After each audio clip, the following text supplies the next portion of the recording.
Hi friends, welcome back to my channel. সবাই channel সবাইকে অনেক অনেক স্বাগত। সবাই কেমন আছো? আশা করছি সবাই খুব ভালোই আছো, আর তোমাদের ভালোবাসা আমি ভালো আছি আর সুস্থ আছি।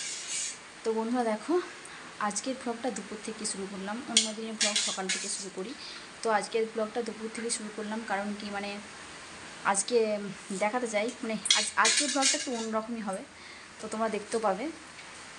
তো প্রথম থেকে শেষ পর্যন্ত ভিডিওটা দেখানো রইল। আর কথার মধ্যে কিছু ভুল ত্রুটি থাকলে প্লিজ ক্ষমা করে দিও। তো চলো ভিডিওটা দেখতে থাকো।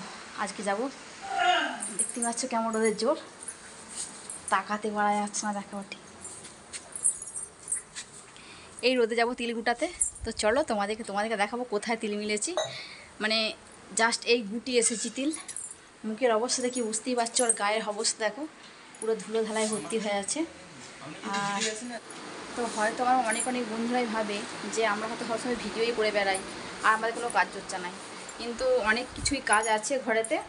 তো সবসময় সব কিছু দেখানোর সময় হয়নি। দাওয়ার অবস্থা দেখতে পাচ্ছ, পুরোটা তিল রাখা আছে আস্তে আস্তে করে, অল্প অল্প করে। এধারটা আমাদের রাখা আছে, ওধারটা আমাদের যায় রাখা আছে।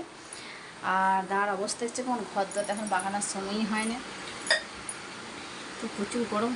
ছুটে মাঠ থেকে পালিয়ে এসেছি এক পালিয়ে, আবার এই যাবো মাঠকে, জানি না এবার কখন মাঠ থেকে ফিরবো। তো চলো তোমরা ভিডিওটা দেখতে থাকো।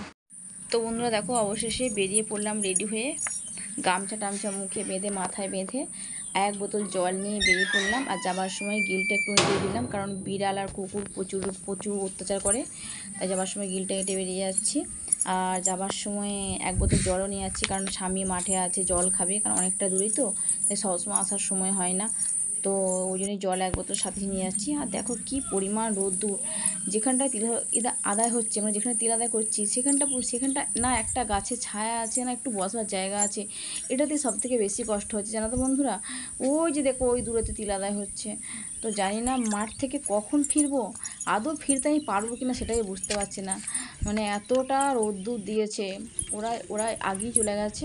তো দেখতে পাচ্ছ তিল খানিকটা একটা তিরপলে তিল ছেড়ে নিয়েছে, একটা নেটেরও তিল ছেড়ে নিয়েছে। তো আমি ওই তিলগুলো এবার জড়ো করবো এক কাছে করে, একটা তিরপলে রেখে চালবো। দেখতেই পাচ্ছ, দেখো নেটটা ঝেড়ে নিয়েছে। আর ওইখানে দেখো আমার জায়গা তিল আদায় করছে, ওই যে দূরেতে। তো দেখো আমি সমস্ত তিরপলের তিলকে আমার স্বামীকে নিয়ে একসাথে জড়ো করে নিয়েছি। আর তিল চালা প্রায় কিছুটা হয়ে গেছে আগে। আর দেখো এটা শেষের দিকে এসে গেছি। তো এই তিলগুলোকে এক কাছে করে নিয়ে তিলগুলো চালছি।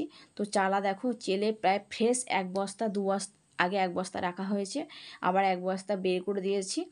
তো এটা রৌদ্রের মধ্যে কষ্ট করেই করতে হচ্ছে, কিন্তু কিছু করার নাই। আর এইসব জিনিস, এই তিল জিনিসটা এমনই না, ছাওয়ার দিকে হয় না, জানো তো, এই রোদেই করতে হয়। তাই আমি ভাবলাম যখন সেই হাওয়া দিচ্ছে, তো হাওয়াতে তিলগুলো একবারে উড়িয়ে নিই। তো প্লিজ বন্ধুরা আমার পাশে থেকো, আমার একটু সাপোর্ট করো। তো চলো ভিডিও দেখতে থাকো। তো বন্ধুরা দেখো, তোমরা তো দেখলে ভিডিও দিয়ে দিয়েছি। তো মাঠ থেকে এসে জাস্ট খেয়েছি, খেয়ে একটু ফাঁকটা দিয়ে বেরিয়ে বসে আছি। এখন থেকে মনে করলে শোয়া যায়, কিন্তু খুব কোমরে লাগছে। কিন্তু এখন থেকে শুয়ে থাকলে সে আবার রাতকে কোমরে জ্বালা জ্বালা করবে।